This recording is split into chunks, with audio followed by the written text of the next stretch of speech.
3 years ago this week, Arizona Congresswoman Gabby Giffords was shot down outside a supermarket in an assassination attempt.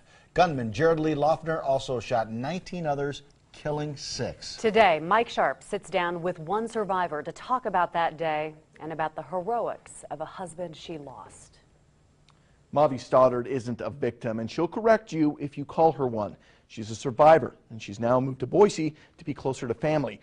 But even states away, the 3-year anniversary brings back the memory of the day she lost the love of her life. He was probably the kindest, most compassionate, God-loving man I've ever met. And he taught me to be a much kinder person. When Mavi Stoddard talks about her husband Dory, she isn't just talking about the love of her life. She's also talking about the man who saved her life. It was Dory's quick action that kept Mavi from being killed by Jared Lee Loeffner when he opened fire at a Tucson mall 3 years ago this week. I was shot 3 times in the legs, but he was killed. I felt his body give. Dory used his own body to block the bullets from Mavi, and after those bullets stopped, the loving couple spent his last moments together. I'm grateful that God let me hold Dory as he died. It took about 7 to 10 minutes. But I was able to tell him that I wasn't hurt, and of course that I loved him. And that was what he wanted. He died with a smile on his lips. 3 years later, the memory of that day hasn't faded, but Stoddard has made her way to Boise, getting her closer to a daughter and grandchildren.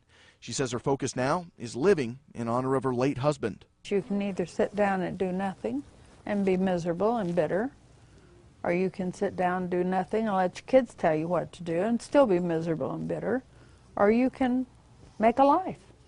And that's what I chose to do. Stoddard faced Loeffner at a sentencing hearing, but she says even with Loeffner now behind bars, the shooting still doesn't make sense. He murdered 6 people in vain, and he hurt 13 of us and would have killed us all. And what for? There's no rhyme or reason to any of these shootings. I mean, like those 20 babies in Connecticut. What for?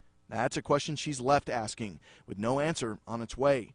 But she says her goal now is to spread what she does know to every person she can. If you love someone, hug them and tell them that you love them before you leave them. Nothing on this earth is worth being sorry you didn't.